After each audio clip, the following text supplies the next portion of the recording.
안녕하세요. 자동차의 모든 것 카토피아 고민수입니다. 안녕하세요. 신차 정보를 알려드리는 연목구름입니다.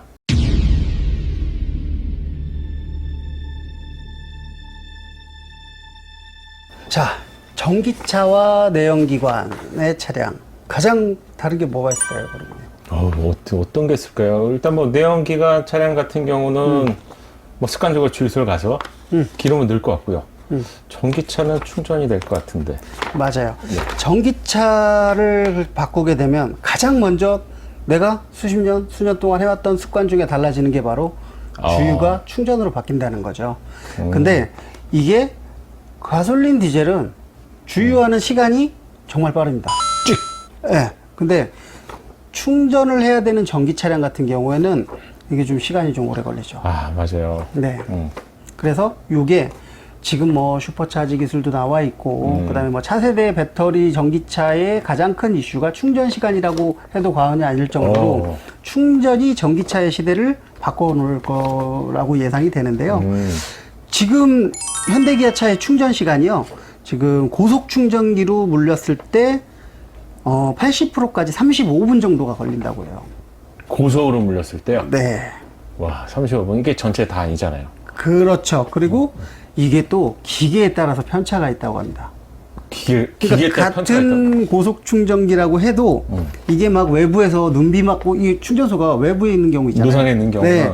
걔는 좀 효율이 떨어진대요. 아, 떨고 있는 놈은? 네. 그리고 실내에 설치되어 있는 고속 충전기는 조금 더 낫다고 하네요. 그래서 이게 35분이 빠른 실내에 있는 기준이긴 한데 외부에 있는 더딘 거는 50분 정도까지도 소요가 되고요. 이게 차 사양하고 충전기 사양에 따라 좀 다르기는 하지만 일단은 그렇답니다. 필드에서 이게 타시는 분들이 말씀하시는 게 그리고 이제 전기차를 타면서 가장 충전에 대해서 중요한 거 이게 바로 겨울에 우리나라는 사계절이 뚜렷하잖아요. 이 충전은 충전을 물리게 되면 이 사이클이 어떻게 되냐면 우리 핸드폰 배터리 충전하는 거랑 똑같대요. 네. 처음에는 약하게 충전을 해서 배터리의 온도를 올리고 그래서 배터리 온도가 어느 정도 좀 효율적인 온도까지 올라가면 네. 그때 고속으로 충전을 해서 80%까지 채우고 그 뒤로는 또 다시 열이 발생하니까 낮춰서 충전을 하는 맞아요. 네, 사이클로 충전을 하는데 이게 우리나라는 또 사계절이 있으면 겨울이잖아요. 그래서 추운 상태에서는 충전 시간이 더 소요가 된대요. 그러니까 극저온, 그러니까 뭐 겨울에 한겨울에 영하 몇 도로 떨어져 있을 때는 40~40%까지도 시간이 더 걸린다고 해요. 그렇죠. 뭐 전기의 특성상 겨울 추운 온도가 낮은 경우는 무조건 뭐 효율이 낮지 않습니까? 네, 사용하는 시간도 맞아요. 낮고 그런 특징이군요. 그러다 보니까 또 여기서 한 가지가 또 걸리는 게 우리가 충전소에서 가 있을 곳이 없어요. 충전하는 동안. 네, 그럼 차 안에 있어야 되는데 겨울에 영하 10도예요. 충전을 해야 되는데 그냥 가만히 계실 분은 없겠죠. 히터를 또 틀어놔야 됩니다. 아, 그러면 이게 히터는 나오고 있으면서 충전을 하는데 전기차에서 가장 전기를 많이 먹는 게 바로 이 히터라고 해요. 네, 그러다 보니까 그런 부분들은 조금 아직은 안 맞는 것 같아요. 네, 그리고 이게 또 여기서 또 옵션질을 해놨더라고요. 이 겨울에 이제 아까 효율이 떨어진다 그랬잖아요. 그러니까 배터리에다가 코일을 설치해서 배터리 온도를 빠르게 올려줍니다. 충전이 빨리 되게끔. 네. 최적의 충전 위치를 찾기 위해서. 네. 그래서 그 윈터 패키지라고 해서 이런 충전 묶음 옵션을 만들어 갖고 100만 원에 육박하는 네, 또 이 옵션을 선택해야만 이걸 누릴 수가 있다고 해요. 야, 이게 우리가 전문 용어로 얘기하면 네. 내연기관 시대에 파노라마 썬루프를 달지 않으면 그렇죠. 호박등, 노란색 그렇죠. 등을 보여줬었잖아요. 네. LED 기술이 훨씬 저렴하고 빠르게 할 수 네, 있는데 맞아요. 마찬가지로 전기차에서는 이렇게 히팅 기술이 네, 또 그렇죠. 옵션질의 요소가 되겠군요. 네. 그렇게 돼서 충전의 가장 불편함이 요거고 또 이제 궁금한 거가 타시는 분들이 말씀하시는 게 자기들도 불안하대요. 차 안에서 이 고속 충전을 하면서 막 발열이 생기잖아요. 전자파가 생기는 게 아닌가. 근데 여름엔 덥고 겨울엔 추워서 나가 있을 때도 없대요. 그쵸, 뭐 큰 네. 마트나 뭐 공항 같은 경우가 아니라면 네, 그래서 차에서 대기를 해야겠네요. 그래서 이게 갈 데도 없고 그냥 막연하게 괜찮겠지 라는 생각으로 차 안에서 대기를 하신다고 하더라고요. 그러면 우리가 우리 전기차 보면 그래도 예전보다 LCD가 좀 커졌잖아요. 그래서 뭐 게임 뭐 500팩 이런 또 옵션들이 애프터 사장님, 애프터 마켓에 계신 사장님들이 이런 것들도 좀 필요하겠네요. 농담입니다. 네. 네. 그런 충전에 관련된 게 패턴이 완전히 바뀌어야 되니까 이게 어떤 분들한테는 굉장히 부담으로 다가올 수가 있어요. 특히나 우리나라는 차를 따질 때 기준을 패밀리카로 기준을 따지죠. 4인 가족 기준으로 따지는데 물론 뭐 아빠가 미리 어디를 가야 되면 충전을 야간에 해놓고 그 다음에 가족들을 태우고 가는 경우도 있겠지만 만약에 내 아이와 와이프를 뒤에 태우고 이런 충전을 해야 되는 상황이 생기면 굉장히 불편할 수 있다는 얘기죠. 1시간 이상을 거의 대기를 해서 어떤 뭐 충전을 해야 되는 거, 이건 패러다임 자체 또는 습관 자체가 아예 달라져요. 마치 이 얘기를 하시니까 잠깐만, 나한테 1시간이면 세차 시간보다 더 긴데 세차도 하는데 그 시간을 투자할 수 있을까? 할 수 있는 사람만 사야 되는 거죠? 근데 이게 충전기가 내가 갔을 때 비어 있다는 전제 조건이에요. 아, 그러겠네요. 이게 연휴 때는 줄을 서야죠. 쭉 줄여야죠. 네. 그래서 이런 것들은 아직까지는 이 충전 환경은 우리나라도 잘 돼 있다고는 하는데 모르겠어요. 제가 봤을 때 이거를 꼭 고려하고 차를 사셔야 될 것 같아요. 전기차. 어쩌면 충전에 새로운 인성도 필요할 것 같아요. 그렇죠. 뭐 여유로워도 안 빼주시면 네. 다음 차는 못하는 거지 않습니까? 맞아요. 그런 충전에 대한 애로점은 분명히 존재한다. 그리고 아까 말씀드렸듯이 80%까지 충전은 고속으로 된다 그랬잖아요. 네. 근데 이 80%부터 이제 배터리가 열을 받았기 때문에 다시 어이구, 적은 효율로 충전은? 충전을 해야 되기 때문에 81%부터 100%까지는 또 굉장히 시간이 오래 걸립니다. 아, 거의 비슷한 시간이 걸리는 네, 거죠? 그러니까 전기차를 오래 타신 분들은 80%가 딱 되는 순간 빼고 맞아요. 저도 그 얘기 들었어요. 네, 이동을 하신대요. 그래서 그게 더 효율적이라고 하시더라고요. 그래서 이 충전에 관한 이거는 해결해야 될 자동차 브랜드들마다 이 충전소 인프라와 충전 시스템, 슈퍼차저 이런 것들은 자동차 브랜드들이 뭐 브랜드뿐만이겠어요. 이게 정책적으로 전기차를 밀으려 그러면 정부 차원에서도 이거는 꼭 해결해야 될 숙제 그렇죠. 같아요. 뭐 운이 좋아서 우리 집 앞에 슈퍼차저가 있다. 너무나 좋죠. 그렇죠. 근데 그럴 가능성은 없죠. 없죠. 이게 이 슈퍼차저라는 게 건물의 전력 상황에 따라서도 많은 차이가 있어요. 그러니까 테슬라 슈퍼차저 시스템 같은 게 어디 있을까요? 신식 건물에만 있겠죠. 그렇죠. 킨텍스라던가 공항. 공항. 그다음에 최신 마트. 큰 마트들, 그렇죠. 네, 그러니까 전력 상황이 좋은 곳에만 슈퍼차저가 설치가 되기 때문에 이런 것도 좀 고려를 해보셔야 될 것 같아요. 저 두 분께 질문이 있는데요. 네. 그 슈퍼차저가 있으면 이제 좀 좋다고 했는데, 예를 들어서 아파트 내에 슈퍼차저가 있다. 그럼 집값에도 변동이 있을까요? 이거랑 비슷한 것 같아요. 강남에 사는 이유.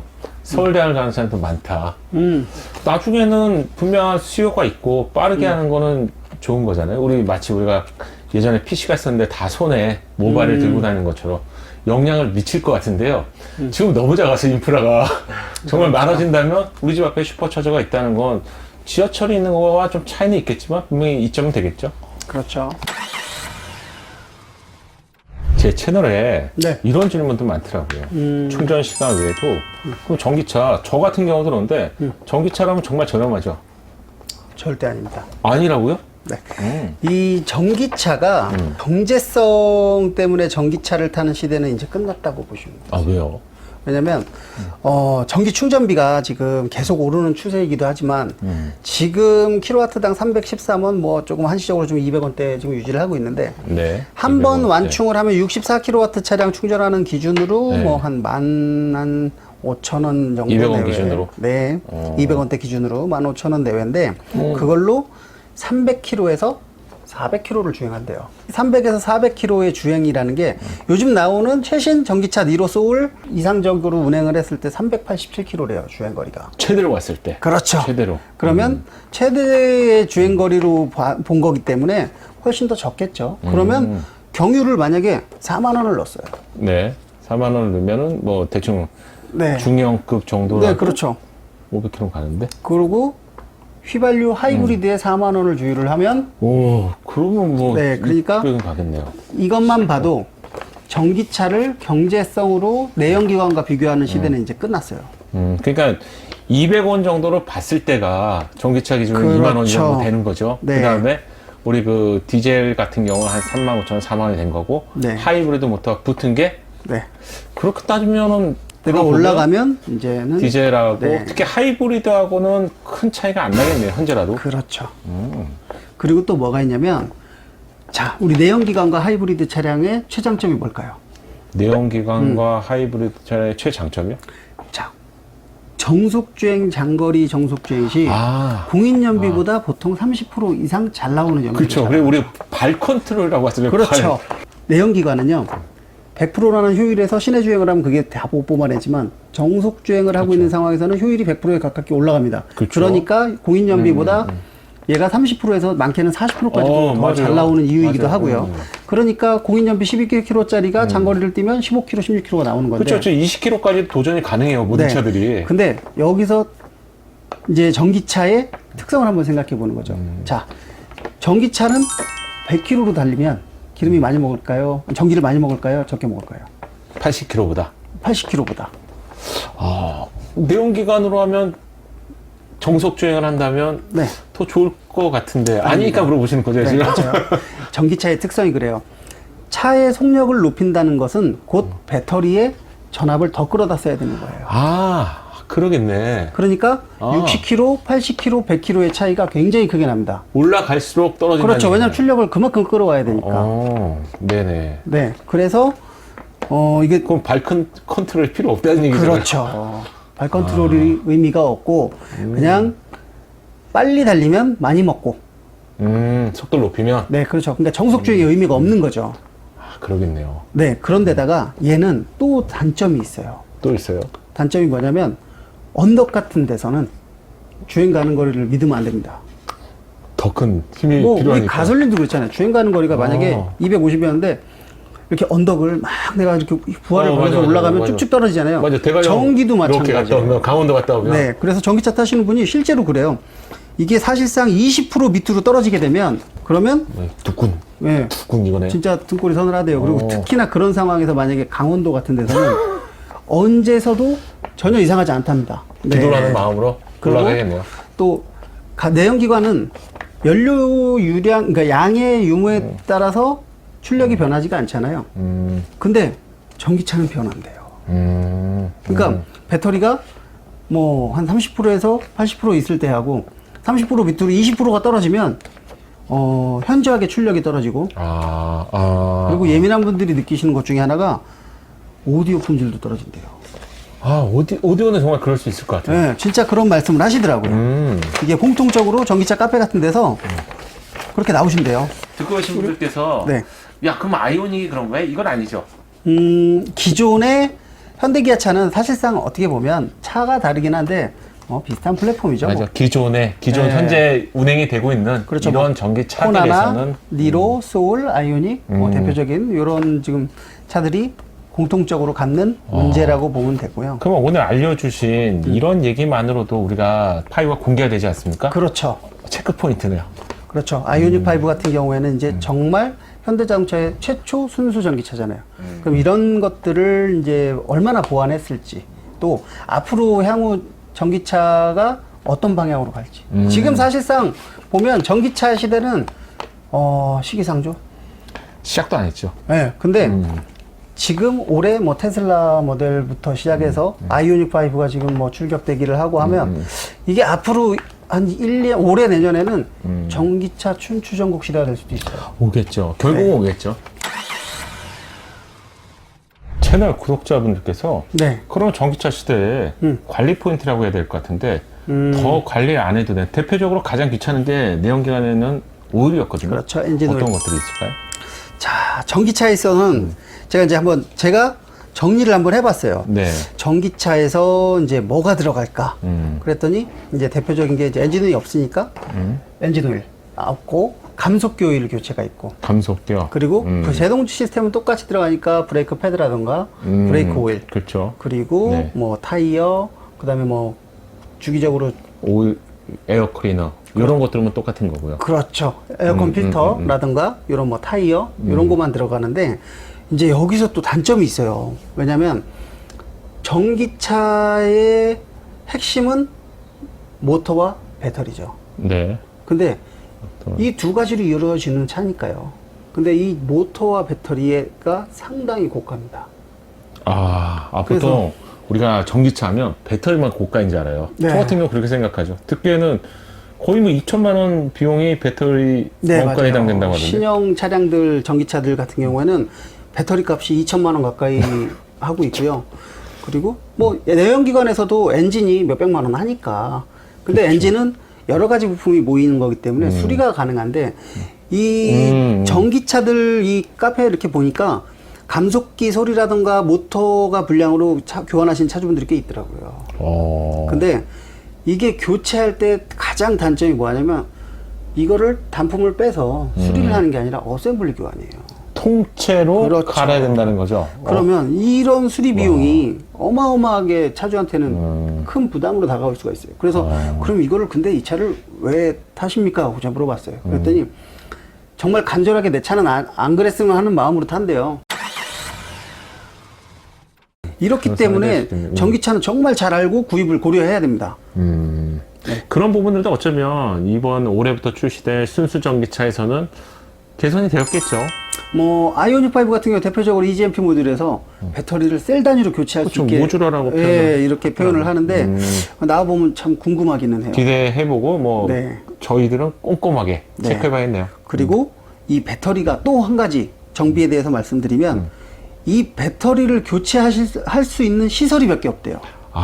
맞아요. 가까운 파란손 가는 게 아니잖아요. 그러니까 이게 2천만 원이래. 그래 하자 했는데 할 수 있는 곳이 몇 군데 없다는 게 또 굉장한 불편함이죠. 맞아요. 그런 인프라에 대한 확충들을 어떻게 할지 모르지만 네. 그런 것들을 꼭 체크해보고 구입을 해야겠네요. 네, 집 맞습니다. 앞에 슈퍼차저 있다고 구입할 게 아니라 그렇죠. 전기차에 단점도 존재하고 장점도 존재하지 않습니까? 네, 그렇죠. 그럼 어떤 장점으로 본다면 어떤 것들이 있을까요? 전기차는 엔진이 없잖아요.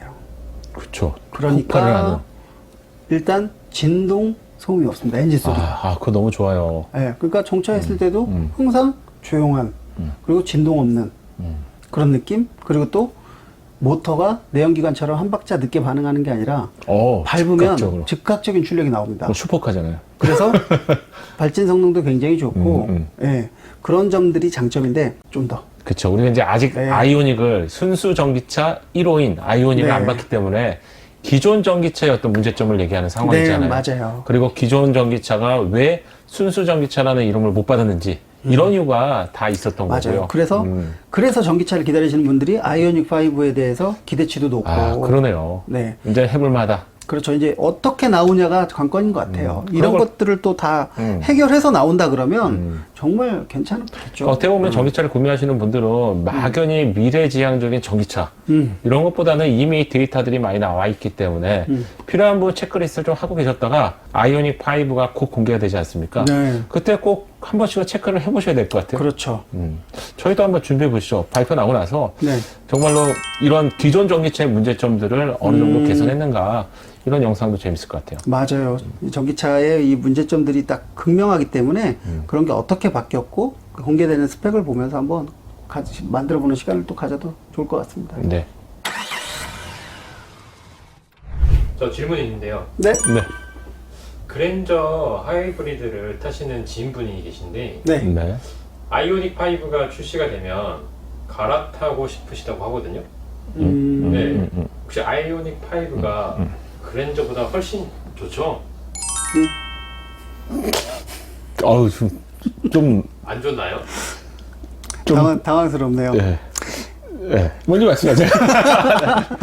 일단은 나오지는 않았어요. 아이오닉 5가. 근데 이게 최초의 순수 전기차 플랫폼이라고 하잖아요. 지금 아마 그분도 아이오닉 5의 휠베이스 공간만을 가지고 더 뉴 그랜저보다 크니까 이게 더 높은 급이 아닐까라고 생각을 하시는 것 같아요. 근데 이제 새로운 플랫폼의 새로운 영역의 차량이 하나 더 나오는 거기 때문에 네. 아무래도 그랜저의 고급감이나 감성, 그 다음에 승차감이 훨씬 더 좋을 것 같아요. 네. 그럼 잘못 생각하고 계신 거네요. 그렇죠. 현재 아이오닉 5가 우리 뭐 현대차 그룹이 야 이건 중형 세단급이야 이렇게 얘기 안 했거든요. 아이오닉 5가 있었고요. 우리 내년에 아이오닉 6, 7 이렇게 순차적으로 내놓을 거야 얘기를 했기 때문에 네. 어떻게 보면 그랜저라는 기준은 현대차의 대형 세단이잖아요. 그렇죠. 준대형 세단인데 대형 세단이기 때문에. 이걸 가져놓고 현대차의 제일 좋은 플래그십 세단을 가져놓고 이게 어떤 차량을 보는데 이 차량은 현재까지 국내에서 출시된 전기 차량은 힌트가 소형이라는 거죠. 뭐 아무리 커봤자 준중형 또는 뭐 중형이 아니겠습니까? 근데 맞아요. 이게 안락감, 승차감 모두 그랜저를 뛰어넘는다고 생각하는 건 굉장히 네, 큰 오류. 좀- 근데 이런 건 있을 것 네. 같아요. 왜냐면 아이오닉 5 하면 5천, 6천만 원 얘기를 하니까 그렇죠. 그랜저나 이런 차량들과 비교가 되는 게 아닐까요? 그 지인분께요. 네. 요번에 발표 날 때 네. 꼼꼼히 좀 보시라고 하세요. 네. 위험합니다. 그 그랜저인데 썩어도 준치가 대한민국 차량에선 네. 그랜저 아닙니까? 그렇죠. 첫 번째 아이오닉 5가 그랜저만큼의 정속성, 승차감 그건 아니겠죠. 이거는 네. 좀 힘들지 않을까요? 네, 촬영 끝나고 전화를 좀 빨리 해야 될 것 같아요. 반장님. 네. 근데 오늘 얘기하신 걸 제가 종합해 보니까 네. 전기차. 네. 나쁜 거 단점만 말씀하신 것 같아요. 그럼 우리 사야 되는 거예요? 아, 그렇게 되나요? 근데 제가 오늘 설명드린 것들이 1세대 전기차들의 단점만을 말씀드린 것 같은데 이제 전기차 시대가 왔을 때 이런 것들을 정확하게 알고 갈아타야만 후회가 없습니다. 맞아요. 그러니까 반드시 알고 가야죠. 내가 전기차를 타려면 꼭 지키고 알고 운행을 해야 되는 방법이기 때문에 전기차 친환경차로 넘어가시기 위해서는 꼭 알아야 되는, 실효성을 따지기 위해 알아야 되는 것들이에요. 오늘 말씀해 주신 부분이 어쩌면 단점처럼 들렸지만 네. 1세대, 뭐 2세대, 좋게 한 1.5세대의 전기차들이 이런 문제들이 있었고 그리고 곧 출시될 아이오닉 5는 어떤 포인트로 우리가 체크해야 될지 이 부분을 반드시 알고 가시면 좋을 것 같아요. 네, 꼭 아셔야만 전기차를 타실 수가 있어요. 자, 오늘 이제 전기차에 대해서 제가 이제 정리한 자료를 가지고서 알아보는 시간을 가졌는데, 그럼 오늘 어떠셨어요? 재밌었습니다. 몰랐던 것도 알고요. 네. 아이오닉 5를 어떻게 쳐다봐야 되는지 이런 부분들을 좀 알게 된 거예요. 그렇죠. 아이오닉 5가 나온다고는 하는데 막연히 전기차 이런 거보다는 전기차의 특성과 사용 그렇죠. 방법 이런 것들을 정확하게 알고 전기차 구매를 고려하시는 방법이 예, 가장 좋을 것 같습니다. 자, 자동차의 모든 것 카토피아 시청해 주셔서 감사합니다. 오늘 말씀 못하는 거 있었죠? 많이 있어요. 많이 있는데 요거 하나 보시면 뭔데요? 얼어 죽어요. 에? 얼어 죽어요? 이게 전기차가 네. PT 시터로 히터가 나오잖아요. 근데 추울 때 이걸 빠방하게 틀면 주행거리가 반토막 난대요. 춥다는 얘기잖아요. 그렇죠. 엄청 춥다는 얘기죠. 그래서 우리 밑에처 아저씨가 전기차가 있으신데, 저번에 저 캠핑을 많이 다니니까 저한테 무시동 히터를 물어보시더라고요. 캠핑 때문에 물어본 게 아니었나? 이게 전기차에 설마 쓴다는 건 아니겠죠? 전기차에 쓰는 장착하신 분들 많아요. 무시동 히터를?